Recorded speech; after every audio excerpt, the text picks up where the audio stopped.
Hello everyone, this is a different type of video that I have decided to release in response to the commonly posed question in the comments section of my videos, asking me why I don't debate Subboor Ahmad.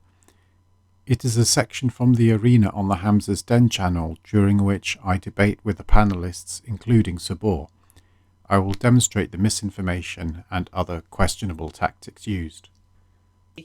Here's Isan. Hi, hello. Now, can I just ask you about the Cambrian explosion that you mentioned? Hello? Are you asking me? Yes, you talked about the Cambrian explosion as a point. I was just wondering what your point about it is. Why did I mention it? Presumably because it fits into some creationist logic. Well, you heard me mention it, so why did I mention it? Well, as I just said, because you think it fits into some creationist logic, but you didn't expand on it. So I was wondering if you could tell me a bit more about it. Now, what was my response to the Cambrian explosion to? I don't know. You just raised it out because you used it as you think it's something that supports creationism. No, that's not why I brought it up. Why did I bring it up? What did you tell me? Well, you listen to half conversations and make your own little opinion, and then you come on as if you're making a point. No, okay. Just tell me what you. I'll explain it to you because you weren't paying attention. Okay, I'll explain it to you. So, the Cambrian explosion is a refutation that the fossil record is some kind of demonstration that Darwinian evolution is a thing. Okay. Well, that's false. Why? Okay. Well, do you know when it happened? Why is it false? Do you know when it happened? Why is it false? Okay. All right. Well, I'll tell you. It was about 550 million years ago. It lasted for about 50 odd million years. So that's plenty of time for Darwinian evolution for that to happen. There were fossils before that in the period before the Cambrian radiation is called the Ediacaran, and there are fossils from there. And they're actually around this time during the Cambrian radiation, is what they tend to call it. There has been a large expansion in the phyla and classes of animals. For anybody wanting a more detailed introduction to my points regarding the Cambrian explosion, please watch the Professor Dave Explains video on Stephen Meyer. So, there has been a big branching out of animals, and this is the time where there's been lots of fossilizations, but it's all the time scales of 55 million years fits in perfectly with Darwinian evolution. And I think your book was it from Stephen Meyer? Yep. Okay. Do you know he has absolutely no qualifications in biology, cosmology or chemistry? He holds a bachelor's in science, a bachelor of science in geology and physics. His PhD is in the philosophy of science, which has no relevance to evolutionary biology. Okay. So he's not the person you should ask for this type of thing. Okay. What do his peers say about him? Well, that is what his peers say about him. This is a review of his qualification. Mark McKennaman, paleontologist, a co-author of The Emergence of Animals. What does he say about this book? I don't have that. Why don't you tell me? Okay. It's hard for us paleontologists, steeped as we are in a tradition of Darwinian analysis, to admit that neo-Darwinian explanations for the Cambrian explosion have failed miserably. New data acquired in recent years, instead of solving Darwin's dilemma, have rather made it worse. Meyer describes the dimensions of the problem with clarity and precision. His book is a game changer for the study of evolution and points us in the right direction as we seek a new theory for the origin of animals. Okay. So that's a lot. But typically it says other things, saying it's a masterwork of pseudoscience. He's a reasonably fluid writer. So basically, he's got a good reputation for writing eloquently, but he doesn't have any qualifications in that area. And if you look at other people, particularly in the National Centre... One second. Let me find you another one. Who's the next one? Okay, Dr. Russell Carlson, who is the Professor of Biochemistry and Molecular Biology at the University of Georgia and Technical Director of the Complex Carbohydrate Research Center, says Meyer demonstrates, based on cutting-edge molecular biology, why explaining the origin of animals is now not just a problem of missing fossils, but an even greater engineering problem at the molecular level. With mathematical precision, he shows why the neo-Darwinian mechanism cannot produce the genetic information needed to build new animals. An excellent book and a must-read. Okay, I mean that says it's interesting, but Dr. Scott Turner, actually... Professor. One second, Dr. Scott Turner, Professor of Biology at the State University of New York and author of Tinker's Accomplice. Darwin's Doubt is an intriguing exploration of one of the most remarkable periods in the evolutionary history of life. The rapid efflorescence of complex body plans written in the fossils of the Burgess Shale. No matter what convictions one holds about evolution, Darwinism, or intelligent design, Darwin's Doubt is a book that should be read, engaged, and discussed. So just so it's interesting. So it's interesting. So are any of them evolutionary biologists? Because no, we're talking about a fossil record. Are we talking about the fossil record? No, well, I mean, either of those people are evolutionary biologists. No, are we talking about the fossil record? But that's not the question I asked. This is either well, of them are... well, the Cambrian explosion is about fossil record, and Dr. Mark McKennaman, the first guy, was a paleontologist. So I'm assuming. Anyway, it's not my scholar's better than your scholar. That you come on to try to rubbish Stephen Meyer, where some of these which isn't that hard, actually disagreeing with you. Yeah, but they're not evolutionary biologists. Which evolutionary biologists poo-pooed what he said, and based upon what? Okay, I mean, there's in a paper in Current Biology. So these are biologists. Michael Lee, Julian Subboor, Gregory D. Edgecombe. They conclude that despite fast rates of evolution during the Cambrian, so we're saying yes, there is a fast rate of evolution. The fastest inferred rates are still consistent with evolution by natural selection and with data from living organisms potentially resolving the Darwin's dilemma. So which part of what Stephen Meyer said have they refuted? The fact that there wasn't enough time. The answer is you don't know because you've not read what Stephen Meyer wrote. I've read That's and the I've watched his videos. I've watched his videos. And no. You haven't read Darwin's Doubt, have you? I'm not going to give him any money, but I have. So you haven't read it, have you? I've watched his videos. I've read people reading about it. So anyway, Shabir, do you want to? Anyway. And if you look, there is plenty of radiation of the phyla and the. I'll tell you what, do your deal. Classes. I'm not an evolutionary biologist, yeah. When I read this book, right? Okay, well, why don't you read one? Right? Read one by an evolutionary biologist. All right, I'll read this, and then I'll chew you up, all right? And then you can refute what I say. And you can't hide behind the pseudoscience nonsense. It's not science. Here you go. What? Here's Richard Dawkins, the ancestor's Richard Dawkins tale. is an embarrassment to the science community. No, he's not. No? He's an evolutionary biologist. Okay, Richard Dawkins is an embarrassment to the scientific community. Of which you're not a member of it, so you can't really say. I'm not saying no, I'm no. But we showed on the last stream on the arena, we showed you testimony after testimony of scientists saying this guy's an embarrassment. You showed one guy who called him a journalist. That was all. No. We showed. But this is his specialist area, whereas Stephen. We showed about 4 or 5 guys. Anyway, what's your point? Shabir's here waiting for you. Can I just make one more point? Okay, do you believe in astrology? Astrology. Yeah. What do you mean by astrology? You know, the theory that, you know, when you open, you know, it's like according to what the sign, your star sign, and when you were born and all of that, and they give you advice on this. You can get life advice. If you're referring to tomorrow, you'll see the letter P, or look for a tall, dark stranger, or what? Yeah, that kind of stuff. Letter. Yeah. No, I don't believe in that. Do I believe do I believe there could be some psychological profile when we're born and which star constellation we're going through because of we're energy vibrating? Maybe. Okay.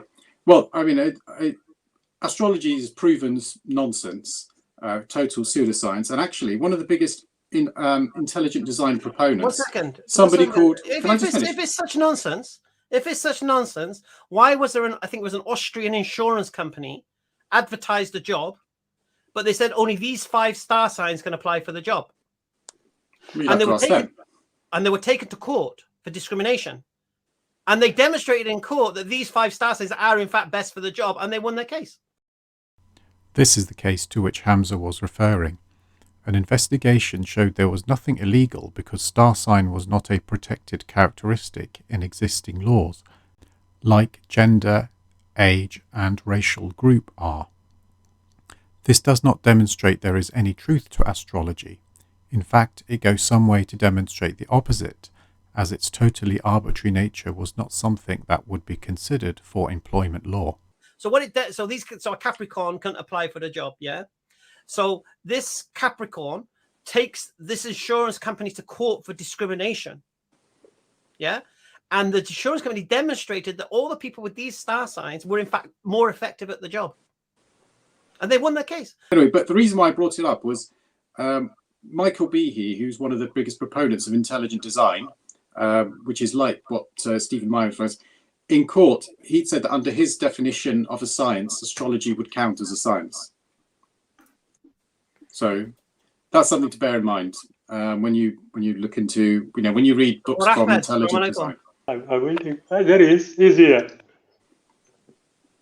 Assalamu alaikum, brothers. Wa alaikum salam. Can you hear us? Alhamdulillah. Yeah, Oh, I can hear you guys. I heard, I've forgotten what his name is, saying something about Michael. Call him Dr. Behe, Google.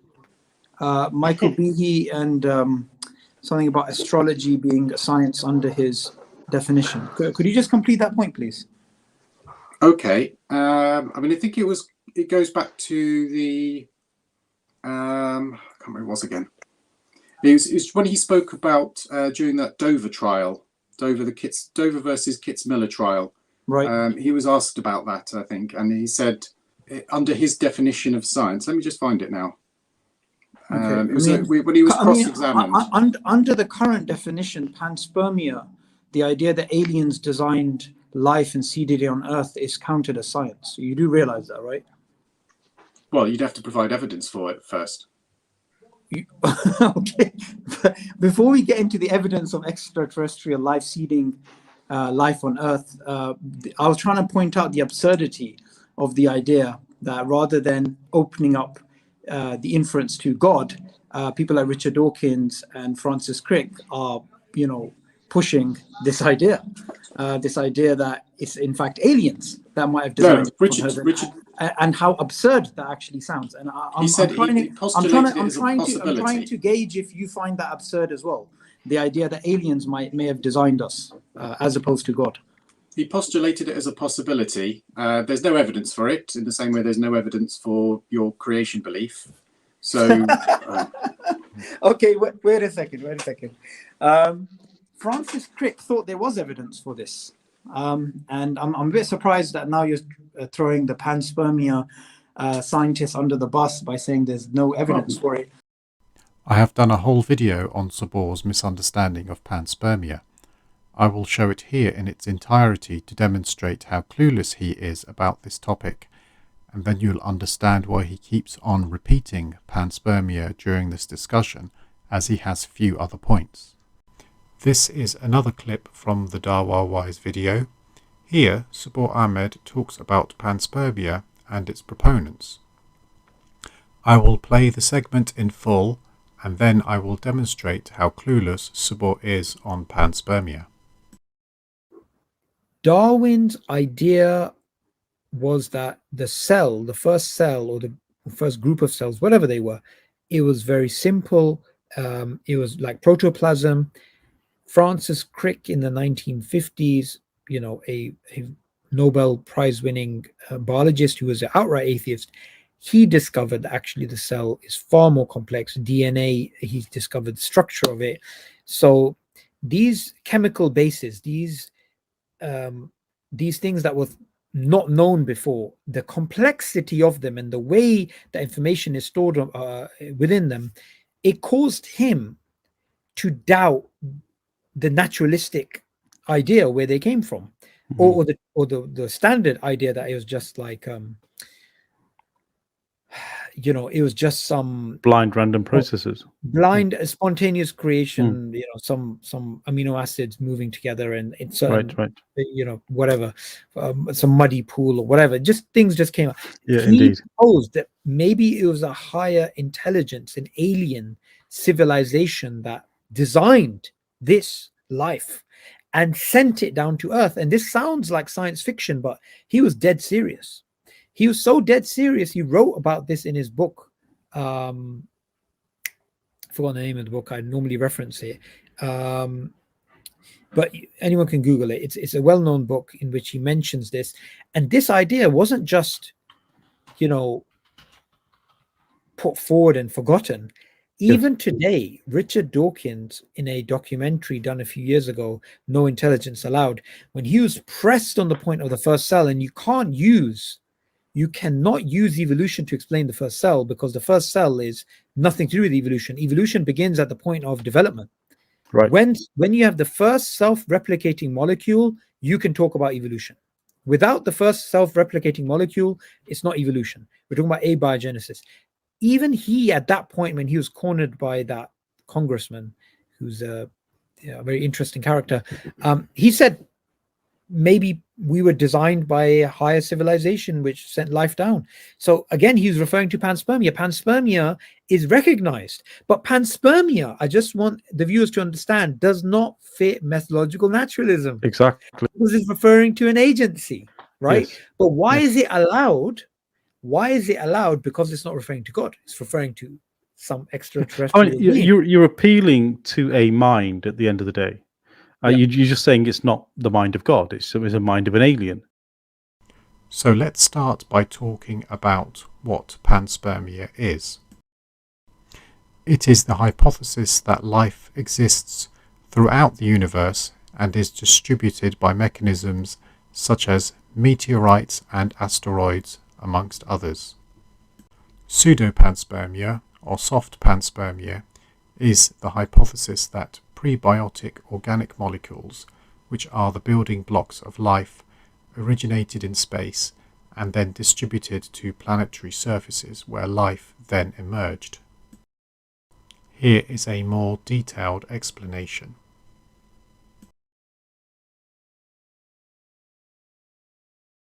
This is plausible. We know of the Murchison meteorite, which landed in Australia and contained organic compounds. Here is a more detailed explanation. What Subboor is referring to as panspermia is actually directed panspermia, which is the deliberate transport of microorganisms in space sent to Earth to start life here. He states Francis Crick believed in this. Let's look into this claim. Crick proposed as a hypothesis panspermia in the journal Icarus and in his book Life Itself. One of the reasons why he later discarded it was the discovery that RNA can act by itself without the intervention of proteins. Another reason was the abundance of molybdenum in organisms. Crick postulated that life arose in an environment rich in molybdenum. This was later challenged as the amount of molybdenum found in the ocean is higher than in the Earth's crust. So therefore, Crick did not believe in panspermia in a religious sense. He postulated it and admitted that it is bold speculation, and recognized that he does not have any strong arguments of this kind. Further scientific findings led him to abandon this idea. What about Subboor's next claim, that Richard Dawkins also believed in panspermia? Well, this one is a lot easier to refute. Here is a section from the list of fallacious creationist quotes compiled on the Rational Wiki page. It shows how Richard Dawkins was misquoted to support directed panspermia, thus appearing to say that intelligent design is true. Richard Dawkins has explicitly stated in talks and on his Twitter page his strong skepticism for panspermia. He considers it as slightly more plausible than creationism. So Subboor is clearly wrong in his claims. I would say he is both misinformed and also attempting to portray scientists as supporters of intelligent design when the evidence is not there. Richard Dawkins did also give it as a plausible explanation. So what I'd like to know is... What you said is a possibility. I mean, I can look it up. Well, you can look it up, but we both now understand that the idea that aliens created us, and you're not a biologist, you're not in any shape or form, in any form of authority to actually be discarding the idea of panspermia. But the idea of panspermia is essentially a design inference, isn't it? I mean, the idea, I mean, as I said, I don't know much about this panspermia thing. So well, what I'm you going just to look, dismissed it. You said I've there's no actually evidence just for it. found it. Yeah, so I've not found any evidence. This is why we call him Dr. That's what I'm Google. saying. So what I've looked, actually, and actually Richard Dawkins actually said he's accused of advocating panspermia. So there's obviously some confusion going in there. So what I would do is, if you provide any, if you provide any evidence for it, then we can have a look. But Well, just having actually, a little look. There's some people. I'd just maybe like to some make people clear look. that people like Francis Crick, who's a Nobel Prize winning scientist, he for won discovering the for structure discovering of DNA, yes. Yeah, I mean, they are somebody that you should perhaps give a little bit more credence to than yourself, because you're saying there's no evidence for it when he actually thinks there is evidence for it. People like Richard Dawkins, who others have called a science journalist, but nonetheless he does have credentials within the field. He also considers this a viable hypothesis. So I think you're pushing out counter narratives here. One, you were saying that it's it's basically science, and then at the same time you're saying there's no evidence for it.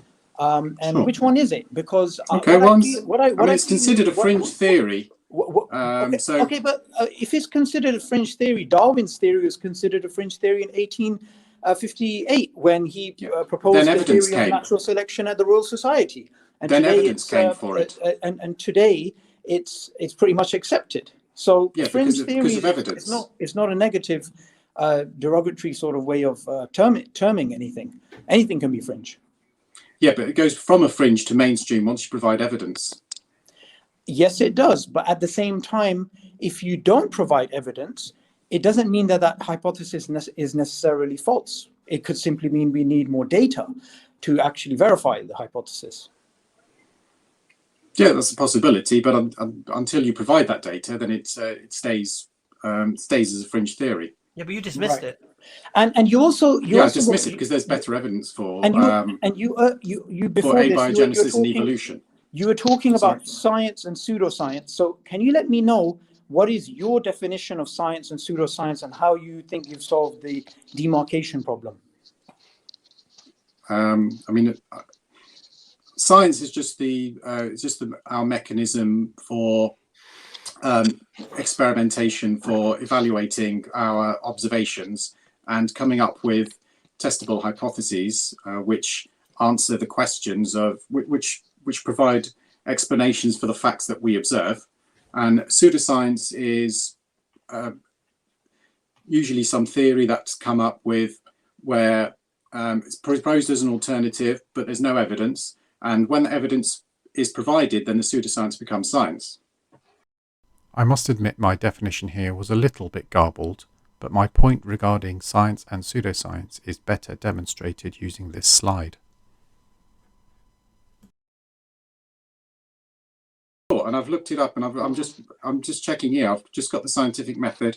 I can give you those standard definitions: empirical method of acquiring knowledge. This is really kindergarten stuff, because one fundamental mistake you just made right now, and you're the ID proponent, so carry on. That shows that you're just making up stuff as you're going along, is the idea that something is pseudoscience until there's scientific evidence. But the whole problem with that is that in order for something to be tested, it has to be presupposed that this idea is at least scientifically valid.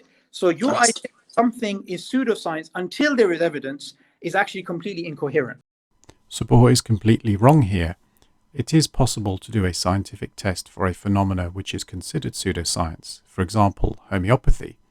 You do not need to assume that it is scientifically valid first, as he says so. There have been tests on homeopathic remedies, for example, despite the biological implausibility. And which is why no philosopher would ever subscribe to that or touch that with a barge pole. Well, philosophers aren't real scientists, so... okay. Well, so okay. Anyway, a philosophy has to be tested, because if it's not tested, then it can't be falsified, which is the problem that you have with your beliefs. Wasn't Darwin known as a natural philosopher? That was his title. Who was that? Darwin was known as a natural philosopher. Okay, well, he was a scientist, definitely. But that doesn't help in the definition of pseudoscience or... Let me just explain something to you. You see, in the past, science and philosophy were joint at the hip. So scientists were actually, what we term today scientists, were actually called natural philosophers. So if well, the history lesson doesn't really help, because pseudoscience... If you're going to dismiss philosophers, you're going to dismiss scientists, because science is the subdomain of the wider domain of philosophy, and it only, sort of branched out pretty recently, just in about the last 150 years.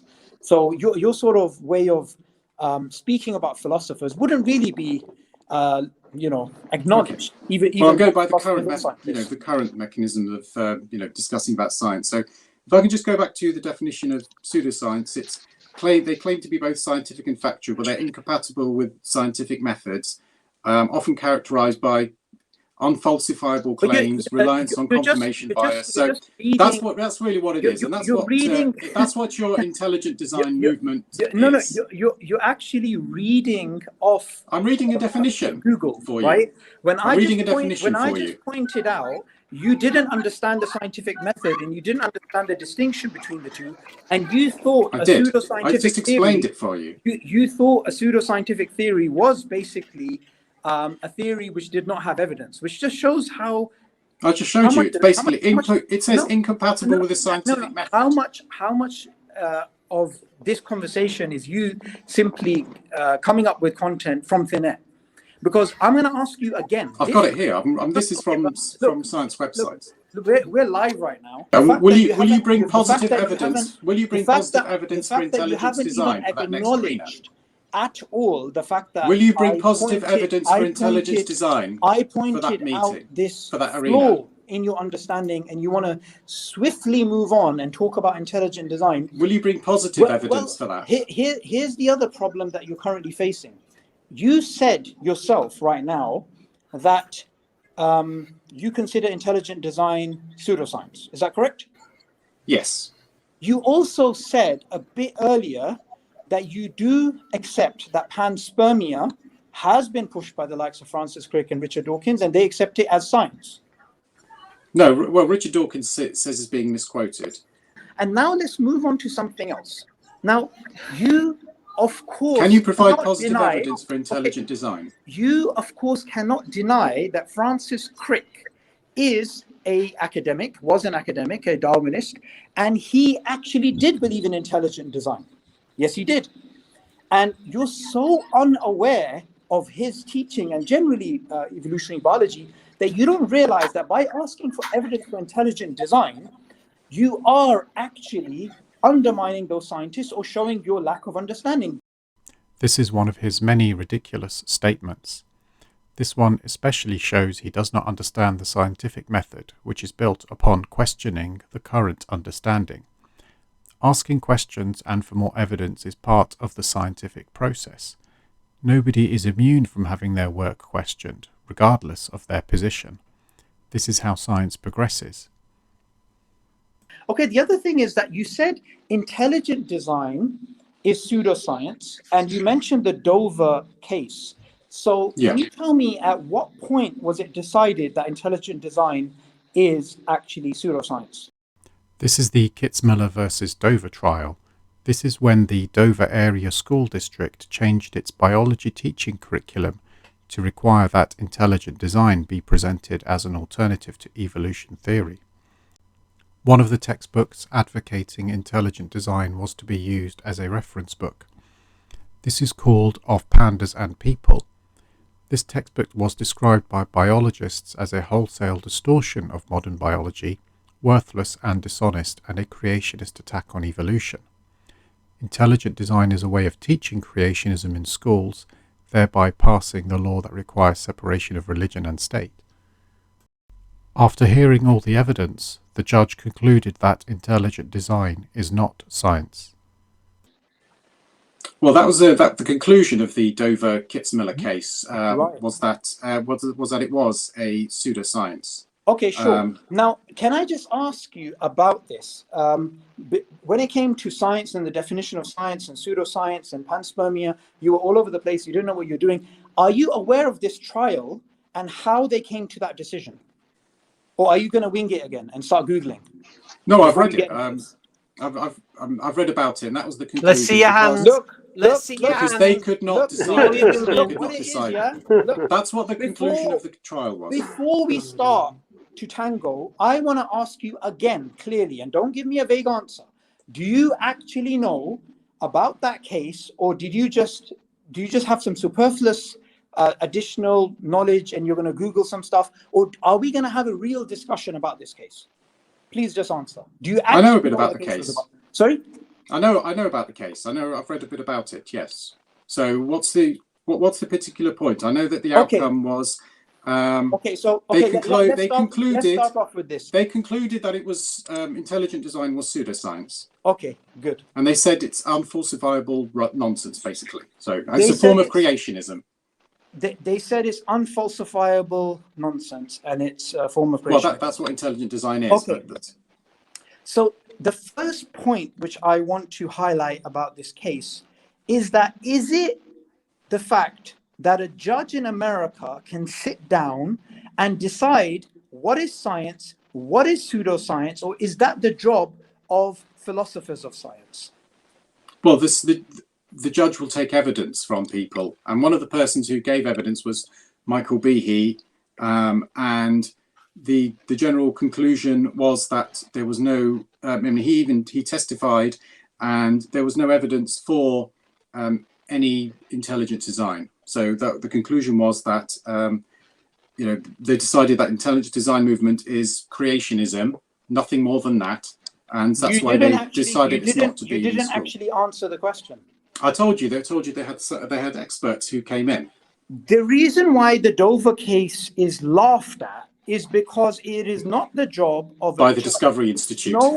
with no background knowledge in the philosophy of science to decide by hand waving what is considered science and what is not considered science. That is the job of philosophers. That is the job of professional scientists. That is the job of people who dedicate their lives to this. This case highlighted when the Darwinists could not actually defend the idea that they wanted a monopoly in the teaching classes in America, they decided to take a legal route and to try and settle a philosophical question because using a ruling. These people So were brought clearly- in, okay? You clearly No, did not listen, you understand idiot. at all People like that this Behe case were and why people like why- Behe let were me- brought let in, me- and let me they just- provided let me just the explain evidence. something to you. No, shut Let up me and just just explain. listen to some Let me just science for explain once in your something life. to you. Okay, This is why Michael when Behe, you- who's your one second. fan, who's basically This one is- of your listen, big this is proponents. why right this now is somebody you will who find he went people in there like Michael and Shermer he and Stephen told he Myers who are basically sharing said, platform and they're he speaking quote about mined, intelligent design. and by the This way, is why one second.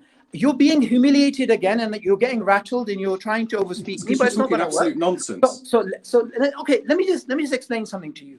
Is Oxford University a nonsensical place, or are you someone that's talking nonsense? I just want to ask you that question. Who's more likely to be nonsensical? Well, Who's you more obviously, likely? but Sorry? I mean, you obviously, but Oxford University are proper. You're answering a question I did not ask. I said, who's being more nonsensical, you or Oxford University? Because what we find is Thomas Nagel, who's an atheist philosopher, in a book that was published by Oxford University Press, Mind and Cosmos, he's speaking about intelligent design. A book published by Oxford University Press is not to be taken as the opinion of Oxford University, as Subboor is implying here. So if it's total... Oh yeah, he's speaking about, what's he say about it? What's he say about it? Oh wait, I'm not going to give you free education. You need to pay me for that. This is another dishonest tactic. He stated Thomas Nagel talked about intelligent design, but he refused to elaborate.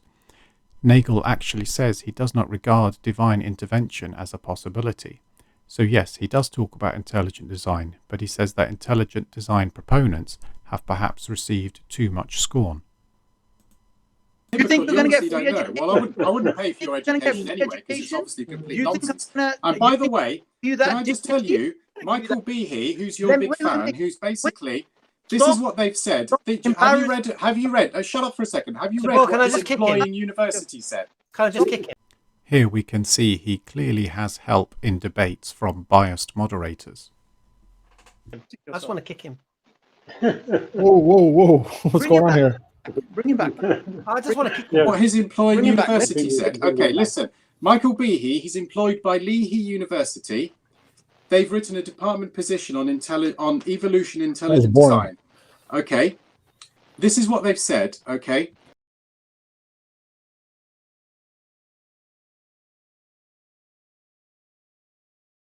They're committed to unwavering support for academic freedom and the free exchange of ideas. The department faculty then unequivocally in their support of evolutionary theory, which has its roots in the seminal work of Charles Darwin and has been supported by findings accumulated over 140 years. The sole dissenter from this position, Professor Michael Behe, is a well-known proponent of intelligent design. Whoa. While we respect Whoa. Professor Behe's right to express views, they are his alone Did and you are in just no say? way endorsed by the department. It is our collective position that intelligent design has no basis in science, has not been tested experimentally, and should not be regarded as scientific. This is Leahy University. These are the people who employ Michael Behe, and they're distancing themselves from his Can opinion. you repeat what you just said? The sole dissenter. Is that what they said?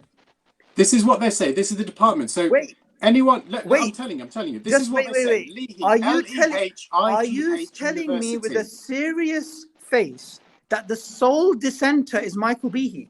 This is the statement of Leahy University, can you- which You're is not his listening. employer. You're not I'm listening to the explaining, question, I'm Fran. explaining. Can you stop This is in and their think for a statement. second? Just one second. This is their statement. Okay. It's- I'm going to let you Isan, continue. Isan, I'm I've going to let you muted you. continue. One second, Subboor. Oh, yeah, go on. Isan, I've muted you, right? You've been asked a question, right? He's not challenging what did Leahy University say about Michael Behe. You said that Michael Behe was the sole dissenter. Is that what you're saying? Unmute me first. Okay. No, I'm saying the sole dissenter from this position. So what it means, he's the sole dissenter from that university of that. That's what they've said in their statement. Oh So there my may be God. other Why shall I ide- humiliate you when you're humiliating yourself? That's what. Well, this is the statement from his own employers, okay? And they're saying that he's the sole dissenter, and they're saying know that what? they're the ones who are saying that intelligent design has no basis in science, has not been tested experimentally, and should not be regarded as scientific. Okay. Okay, so that's what it is. So Okay, tell you so what. wait. Answer this. How can we falsify intelligent design? Okay. Firstly, let me just address this nonsensical statement that you just read out. You think a single statement can undermine intelligent design when I showed you that Darwinists themselves don't have a problem with intelligent design, including Richard Dawkins and Francis Crick, as long as Richard the Dawkins designer says it's is the true- pseudoscience. Sorry? Richard Dawkins considers it pseudoscience. No, Richard Dawkins considers panspermia possible. What he considers pseudoscience is when intelligent design is used to infer God. But when intelligent design is used to infer aliens, Well, he's open to that. distanced himself from that. And anyway, he's. I'm saying pseudoscience. This is Michael Behe's employing university. So these are the people who are distancing themselves from his. They say he's the sole dissenter. They're supporters of evolutionary and. Okay, so And the question I asked you is, how firstly, could you falsify intelligent design? Firstly, do you admit that right now there's a contradiction between Francis Crick's position in terms of intelligent design and this university? Do you accept that at least? Oh my God! Can I just So whatever it is, Sorry, can I just He's do something very quickly? Sorry, particularly sorry, bro. Bro. Someone said something in the comments. It right. was funny. Someone says Hassan is using the classic argument of "trust me, bro."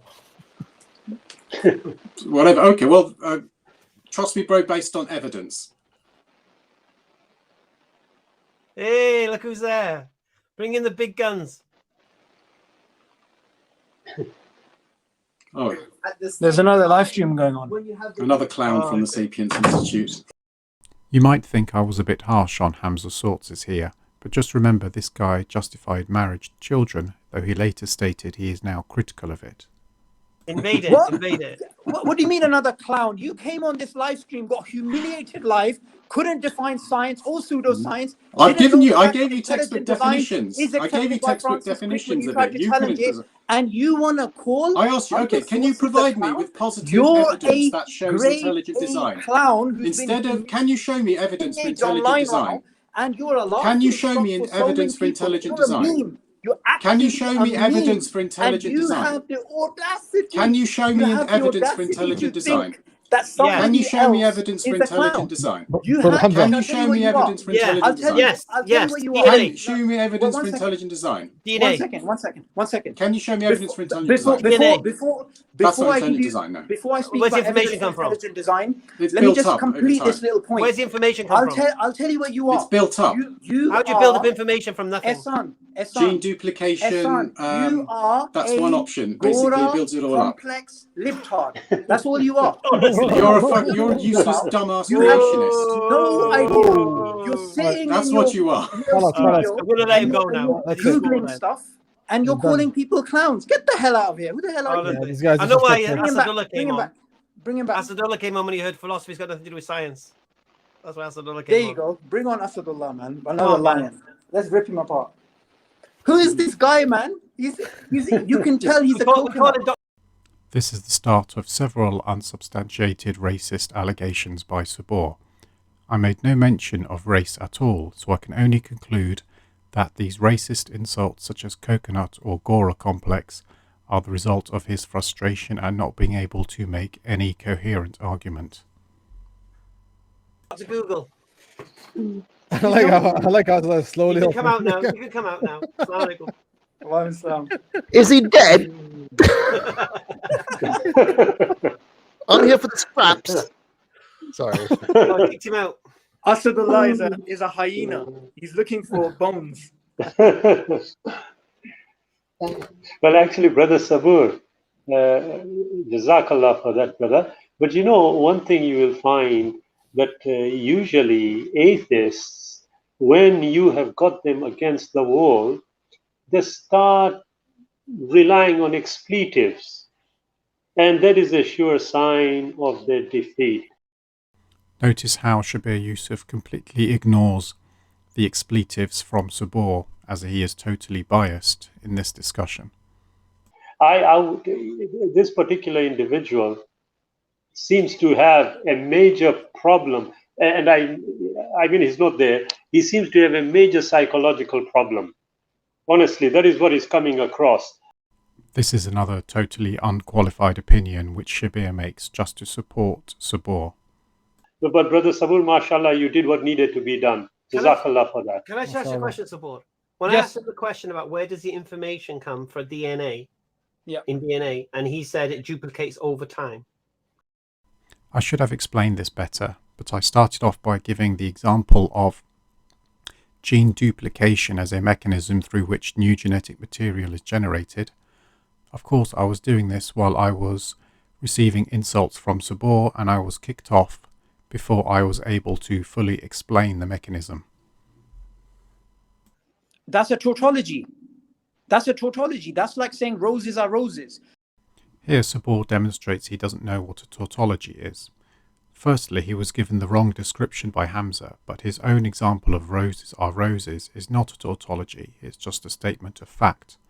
This is a true definition of a tautology. So where does DNA come from? DNA comes from DNA. That's what he's basically saying. I would have explained further into abiogenesis and the origins of DNA had I not been kicked off the stream. I mean, this guy's embarrassing. He's actually embarrassing. And this is, a prime example of when somebody is cornered, they simply go to Google and then he finds references that go against himself. So he's giving me Lee University, and then he says he's the sole dissenter, and the sole dissenter from their university means nothing. And when I showed him the contradiction between Richard Dawkins and Francis Crick and this idea that intelligent design, as long as it's an alien, is fine, he just didn't know what to do with that. He was just confused. And that's the thing with a lot of these atheists. They're socialized into atheists, especially these murtads. These murtads are pure Gora complex libtards. They literally worship the white man. If the white man said, Hamza, if you were Go make an me a atheist- cup of tea. yeah, if the moon is made of cheese, the moon is made of cheese. These people are despicable.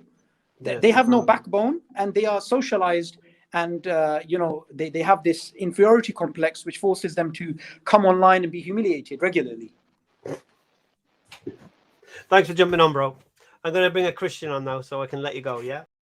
So in summary, it's pointless to debate Subboor as he makes misleading statements, such as the repeated mistruths about panspermia, which I have shown to be false.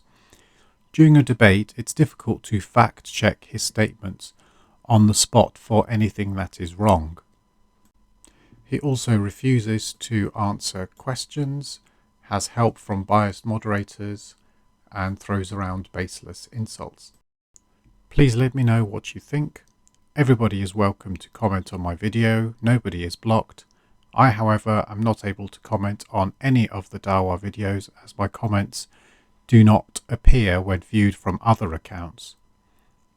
I'm also blocked by Subboor from his Twitter account as he cannot handle any legitimate criticism.